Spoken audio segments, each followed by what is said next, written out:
लेकिन अब एक बात आप मेरी गौर से सुनिए,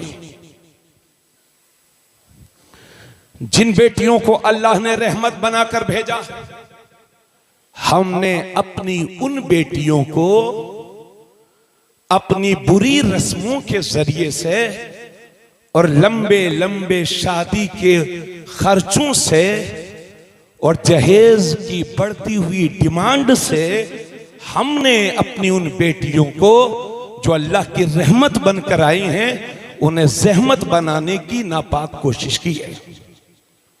अरे बैठो सब लोग, दो तीन लोग भी चले जाते हैं तो दिल धड़कता। सुनो मेरी बात, आज अगर किसी गरीब की 3 बेटियां जवान हैं मियां, तो रातों में नींद नहीं आ रही है उसको,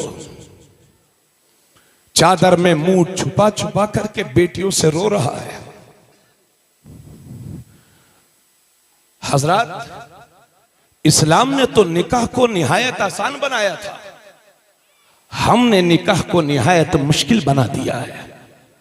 बुरा मत जानिएगा, महंगाई, शादी निहायत महंगी महंगी हो रही है, जिसके नतीजे में गरीब अपनी बच्चियों की शादी नहीं कर पा रहा है, तो कभी कभी वो गैर मुस्लिम के साथ भागने से भी परहेज नहीं करती। इस तरह के हादिसात हो रहे हैं।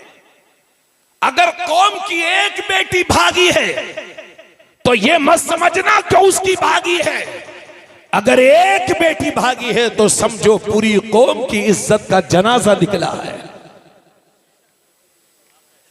अगर इसी तरह से शादियों में फजूल खर्चियां बढ़ती रही तो आने वाला वक्त हमारे गरीब मुसलमान भाइयों के लिए और भी डेंजर हो सकता है।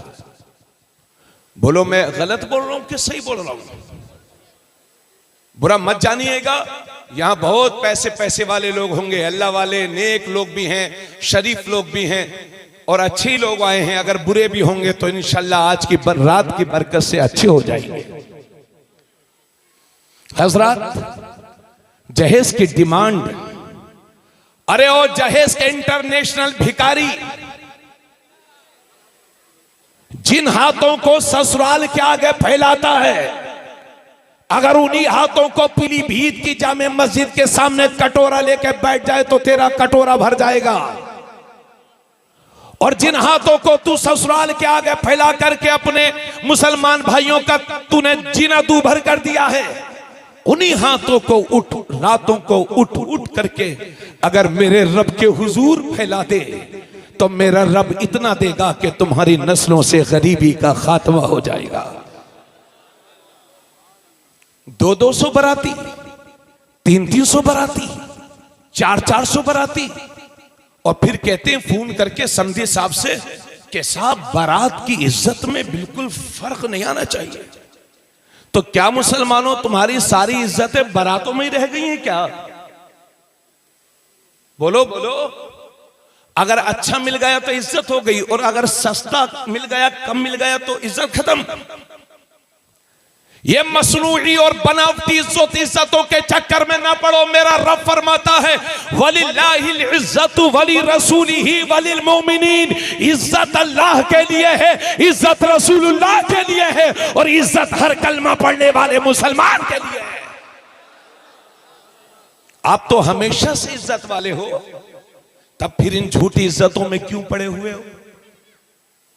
अब एक हदीस आपको सुना रहा हूं, आप अमल करना और इंशाल्लाह मैं भी आपसे वादा करूंगा। कुरान के बाद जिस किताब का सबसे बड़ा मकाम है वो है बुखारी शरीफ। बुखारी के बाद जिस किताब का सबसे बड़ा मकाम है वो है मुस्लिम शरीफ। मुस्लिम के बाद जिस किताब का सबसे बड़ा मकाम है वो है तिरमिजी शरीफ। उसी तिरमिजी की हदीस, अल्लाह के नबी फरमाते हैं अअलिनु हाज़न निकाह वजअलूहु फिल मसाजिद। निकाह जब भी करो तो ऐलान करके करो, और निकाह मस्जिदों में मुनक्किद किया करो। यह हदीस है भाइयों।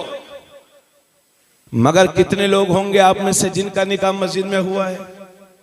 मुझे तो नहीं लगता कोई होगा। और मैं आपको क्या कहूं यार, मेरा भी नहीं हुआ है मस्जिद में निकाह जी। हालांकि अगर किसी का हो जाए निकाह मस्जिद में तो लोग आपस में कहते हैं क्या लड़का बहुत गरीब घर का था क्या, उसके अब्बा नहीं थे। ये सुलूक हमारा इस्लाम के साथ। नबी फरमाते हैं निकाह जब भी करो तो मस्जिदों में करो। हालांकि मसला भी सुन लो, अगर कोई होटल में निकाह करवाएगा वहां हो जाएगा, घर में निकाह करवाएगा शराइत पूरे हो जाए निकाह वहां भी हो जाएगा, छप्पर के नीचे भी निकाह हो जाएगा, 5 स्टार होटल में भी निकाह हो जाएगा। लेकिन आपके नबी फरमाते हैं निकाह मस्जिदों में मुनक्किद किया करो, क्योंकि उसके 3 फायदे। सबसे बड़ा फायदा यह है कि अक्सर लोगों का निकाह जिंदगी में एक बार होता है, बार बार नहीं। तो हुजूर फरमाते हैं इस निकाह को मस्जिदों में मुनक्किद करो, क्योंकि जब तुम्हारा निकाह मस्जिद में होगा तो तुम्हारे निकाह में कोई नापाक शामिल नहीं होगा, सिर्फ पाक लोग शामिल होंगे। और दूसरी बात यह है कि निकाह के बाद जो हजारों रुपयों के पटाखे फूटे जाते हैं वो नहीं फूटेंगे। और तीसरी बात यह है कि निकाह के बाद काजी इस्लाम या इमाम मोहतरम या आलिम दीन दुआ करते हैं। तो हदीस में लिखा है मुसलमान जब मस्जिदों में दुआ करते हैं तो मुसलमानों की दुआओं के साथ अल्लाह के फरिश्ते भी आमीन कहा करते हैं। इसलिए नौजवानों, मैं आपको दावत दूंगा, जिनकी शादियां नहीं हुई हैं उनको दावत दूंगा, कोशिश करो कि आपका निकाह मस्जिद में हो। आप लोग मेरी बात पर हंस रहे हैं, क्या मैं गलत फिक्र पेश कर रहा हूं आपको? बोलो भाई। हालांकि ये जबरदस्ती नहीं है, आप चाहे जहां निकाह कराने हो जाएगा, लेकिन हुजूर फरमाते मस्जिदों में कराओ, क्योंकि जब निकाह मस्जिद में हो जाएगा तो होटल का सारा पैसा बचेगा। और अभी मैं आपसे पूछूं कि सबसे बड़ी शादी पीलीभीत में कौन सी हुई थी, तो आप कहेंगे अरे हजरत वो शादी 1 करोड़ रुपया 2 करोड़ उठा था। अब मैं जमीन बेच के और लोन लेकर के कर्ज लेकर के 2 लाख 2 करोड़ उठाने वालों, तुम ये समझते हो कि पीलीभीत में नाम हो जाएगा? अब कोई नाम नहीं होता। इधर तुमने की उधर 2 महीने बाद 3 करोड़ की दूसरी तैयार है, नाम तो नहीं होता, मगर कर्ज के तले तुम कभी कभी ऐसे दबते हो कि आत्महत्या करने पर लोग मजबूर हो जाते हैं। इसलिए इन फजूल खर्चियों को न बढ़ाओ। शादी महंगी हो गई तो लोग देर से शादी भी कर रहे हैं। हालांकि मेरे नबी फरमाते हैं कि जिसने सही वक्त पर अपने बेटे की शादी नहीं की और उसके बेटे से कोई गुनाह सरजद हो गया, तो हुजूर फरमाते हैं जितना गुनाह उस जानी को मिलेगा उतना ही गुनाह उसके उस बाप को मिलेगा कि जिसने सही वक्त पर अपने बच्चों की शादी नहीं की थी। और मेरे नबी फरमाते हैं जिल्लत की मौत मरते हैं वो लोग जो कुंवारे हैं, यानी शादी की उम्र हो गई फिर भी नहीं कर रहे हैं और मर गए, तो नबी फरमाते हैं जिल्लत की मौत मरा है वो। बच्चों की सही वक्त पर शादी कर दोगे, इंशाल्लाह आपके बच्चों के कदम गुनाह की तरफ नहीं उठेंगे। बोलो भाई बोलो। अल्लाह फरमाता है इन यकूनु फुकरा युगनिहुमुल्लाहु मिन फज़ली, अगर तुम फकीर भी होगे तो अल्लाह निकाह की बरकत से तुम्हें अमीर फरमा देगा। ये मेरे रब ने कुरान में फरमाया। अब मैं आपसे पूछूं कि सबसे अच्छी शादी कौन सी है, तो आप कहेंगे हजरत ये वाली वो वाली फला वाली, लेकिन तुम्हारे नबी फरमाते हैं इन्ना अज़मन निकाह बरकतन ऐसरुहु मूना। नबी फरमाते हैं बेशक सबसे ज्यादा बरकत वाली शादी वो है जो कम से कम खर्च में मुनक़िद हो जाए। बोलो सुभान अल्लाह। इसलिए मैं दावत दूंगा ये लोगों, आपको 5, 10, 15, 20 लोगों को ले जाइए बस, क्योंकि बाज फैमिली छोटी होती हैं, बाज बड़ी होती हैं। ये बारातों का तसव्वुर खत्म करिए और कम खर्च में शादियां करिए ताकि गरीब आदमी की बच्चियों की शादी भी सस्ते में हो जाए। वरना आज जमीनें बेच बेच के शादियां करोगे, लोन ले ले करके शादी करोगे और कल जमीनें भी बिक जाएंगी और महंगाई बढ़ जाएगी और कई कई पोतियां और नवासियां होंगी, तब क्या करोगे? इसलिए मुसलमान अपने हाथ से अपने पैर पर कुल्हाड़ी ना मार, शादियों की महंगाई के नशे से बाहर निकलो और अपनी कमाइयों को बचा करके, पैसे को बचा करके, अपनी हैसियत से बढ़ करके अपने बच्चों को पढ़ाओ और लिखाओ। इसी में तुम्हारा मुस्तकबिल है। समझ गए भाई?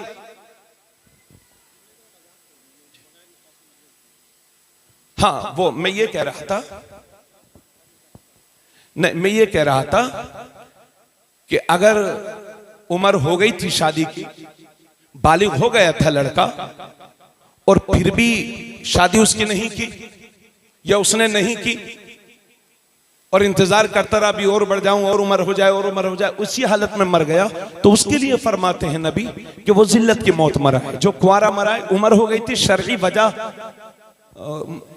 कोई, हाँ उसकी हैसियत नहीं थी, निकाह करने की सकत नहीं थी, है ना, या उसने कोशिश नहीं की, जो भी सूरतें हों। जी जी, हजरत वही अर्ज कर रहा था मैं जी।